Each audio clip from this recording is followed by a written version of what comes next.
এই যে শুনছেন, আপনার চাটা উঠে খেয়ে নেন, নাহলে ঠান্ডা হয়ে যাবে। যত সব। আমার শুধু চা না, সাথে সিগারেটও লাগে। কিন্তু সিগারেট তো খারাপ ছেলেরা খায়। আমি তো খারাপ ছেলেই। কিন্তু বাবাজি বললো আপনি ভালো ছেলে। এখন থেকে এই বাসায় থাকতে হলে আমার কথা মতো চলতে হবে। এখন থেকে আপনার সিগারেট খাওয়া বন্ধ।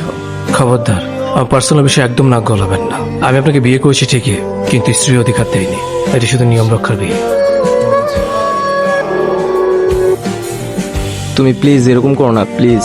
যেদিন কোনো কিছু করতে পারবা সেই দিন তোমার এই চেহারা নিয়ে আমার সামনে আসবা। জীবনে একবারই একজনকে বলেছিলাম, তোমার পায়ে পড়ে আমাকে ছেড়ে যেও না।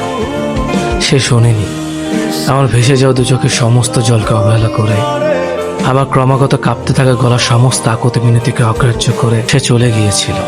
ওই ঘটনার পর আমি বুঝতে শিখেছিলাম, যারা চলে যেতে চায় তাদের চলে যেতে দিতে হয়।